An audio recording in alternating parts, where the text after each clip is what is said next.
Halo, selamat pagi teman-teman, apa kabar semua? Jadi kalau teman-teman ternyata sudah USG ketemu kantungnya aja. Teman-teman udah tahu bahwa di video-video sebelumnya itu saya membicarakan bahwa ini ya bagusnya di USG 2 minggu lagi, ya kan? Yang menjadi pertanyaan adalah, dok, perlu nggak saya USG lagi sekarang di tempat yang lain? Tuh, ini pertanyaannya, perlu nggak saya USG lagi di tempat lain untuk memastikan bahwa kalau saya baru ketemu kantungnya aja.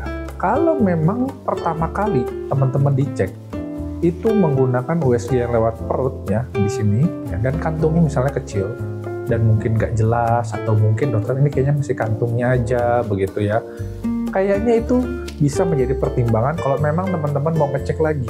Itu ya sah-sah saja, meskipun kalau misalnya menurut saya paling bagus itu tetap 2 minggu lagi. Tetapi kalau memang teman-teman yang pertama kali nggak yakin, ya boleh-boleh aja.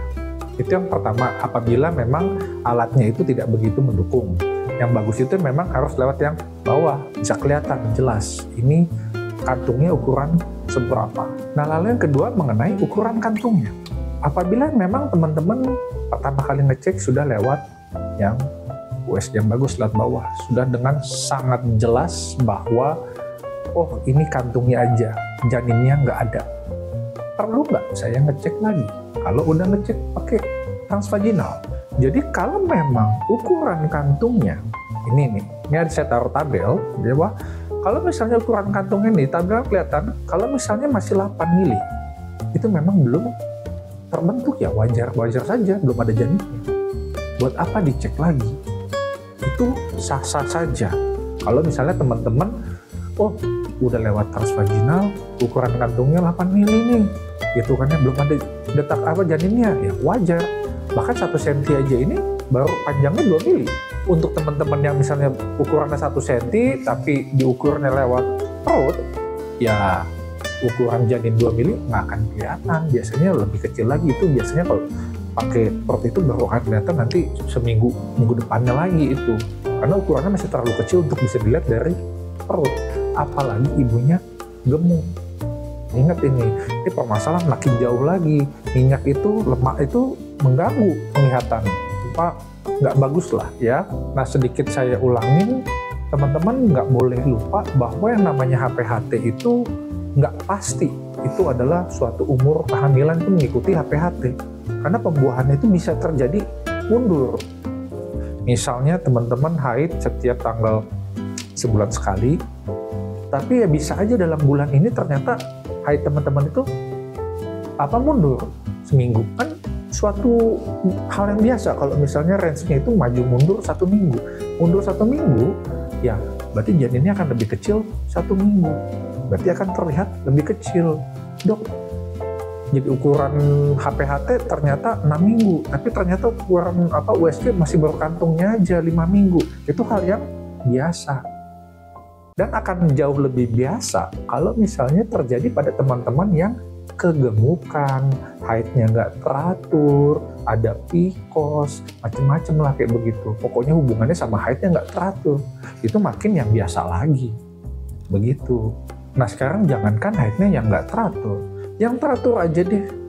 Itu hanya berlaku untuk yang teratur dalam waktu 28 hari haidnya. Baru umur HPHT-nya bisa sama. Kalau misalnya teraturnya setiap 35 hari, setiap 34 hari, berarti kan sebenarnya itu sudah mundur 1 minggu dari 28 hari.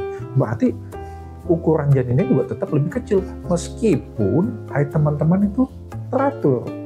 Tetapi teratur yang biasa kita sebutkan di HPHT ini yang dihitung gitu ya, sesuai dengan dari HPHT ini untuk misalnya umurnya 7 minggu, itu yang khusus haidnya 28 hari.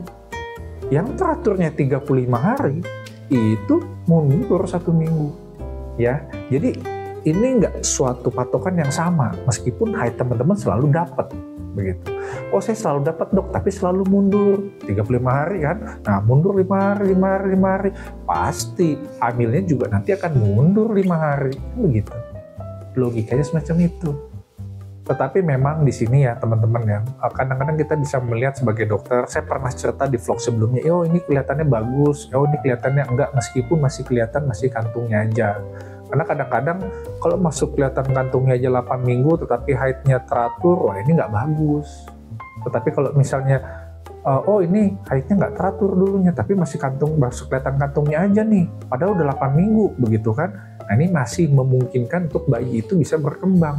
Makanya yang paling bagus, mau apapun itu adalah ukuran perkembangannya. Jadi, kita sudah tahu sekarang, kita cek lagi 2 minggu.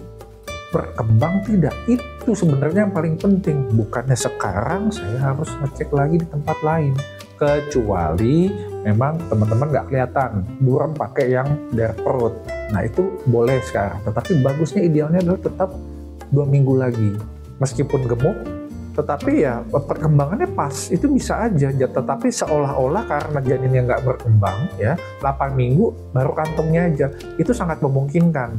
Makanya juga sekali lagi di sini mengukur antara 2 minggu itu adalah suatu hal yang paling baik. Ya, jadi kalau teman-teman mau ngecek lagi sekarang ya nggak ada gunanya sih. Kalau misalnya meskipun tadi saya bilang pakai ini, kalau teman-teman mau ya, menurut saya juga ya nggak penting-penting juga, kecuali teman-teman banyak uang juga kan, ngilangin penasaran misalnya. Yang penting saya penasaran hilang dok, kan ada yang begitu ya, itu silakan sultan. Tapi kalau misalnya hanya untuk pengen tahu 2 minggu lah sebenarnya. Nah dalam 2 minggu inilah perkembangannya, semoga janin teman-teman itu bisa nanti terlihat. Ya, semoga di sini jelas. Akhir kata saya Dr. Raftanas, saya mengucapkan terima kasih.